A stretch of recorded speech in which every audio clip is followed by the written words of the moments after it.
119 гектарлы мейданны скипетр сортлы ужым бұдайы билеп тұра. Комбайнчылар іші бір генә минутқа да туктамый. Күннәр аяз тұрғанда урақны тиз тұтарға тырышалар. Егеннәр быйыл яхшы чәчтек үзебез алабыз, бегайбәт урожай, яхшы приятный эшләргә шундый. Әйбәт кенә эшлибез шулай. Тырышабыз бетерергә вакытны, вовремя. Нәтижесінде көттермей, алтын башаклар гектарыннан 62 центнер уңыш белән сөендерә. Хуҗалык буенча уртача күрсәткеч 51 центнер. Рөстәм Миңнеханов игенчеләр белән оралашты. Бик шат сезне күрергә, җегетләр. Уңышлар. Хорошие уборки. Яхшы итеп. Республика башлыгы урып җыюда катнашучы механизаторлар, агросәнәгать комплексы җитәкчеләре, инвесторлар, авыл җирлекләре башлыклары белән дә сөйләште.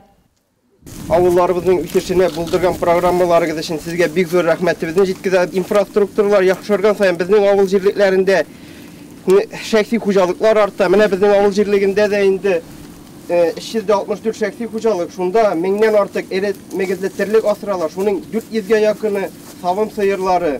Аннары гаилә 6 гаилә фермасы төзелде. Менә программа буенча 11 мини ферма салдык без хәзер. Шуның аркасында быелгысы елда да безнең 20 башка савым сыерлары артты бір ел ішінде. Һәр елны бирелә торган савым сыерларына азык алырга шушып булмас микән диләр инде. Рәхмәт. Ишетте. Возможность. Удобрениялар белән бик поддержать гысыеннар белән без инде үмитләм калабыз инде тиздән көзгә чәчү җитә. Көзгә чәчү вакытында да быелгысы елда ашлама белән безне поддержать итәрсез, бездә ашлама белән хуҗалыкларга ярдәм итәрсез. Карарбыз инде мөмкинлекләр бар нәрсә ничек җыйларбыз. Район башлыгы Равил Кузеров Нурлат кырларында урып җыю эшләре барышы турында Татарстан президенты алдында отчет тотты. На сегодняшний день убрано 15% площадей, это около 5000 гектаров убрано, намолот составил около 25 тысяч тонн зерна при средней урожайности 50 центнеров гектара.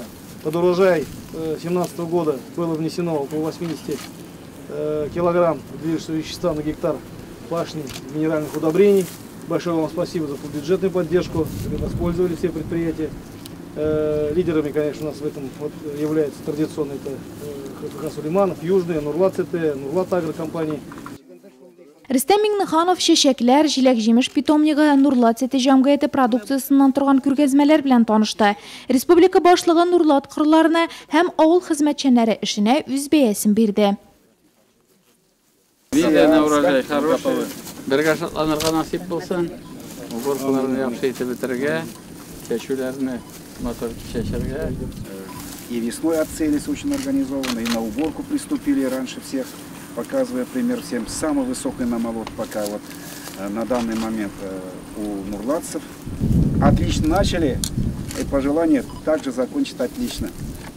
Хорошо. Пожелание быть первым вам. Татарстан президентының эшлекле сәфәре масса күләм мәгълүмат чараларына биргән интервью белән тәмамланды. Без ике район кырларында булдык. Уңай дип күрәбез. Аллага шөкер. Яңгырлар да булды, җылысы да булды. Әле хәзердәгән көннәр күз тимәсен. Шуңа күрә соң уборкага тотындык. 300 мең тонна ашлыкны әзерләдек. Ул 10 мәртәбә әзрәк 3 миллион безнең бу вакытта. Хәзер эш иешеп китте. Алла берсә барса да әйбәт булыр.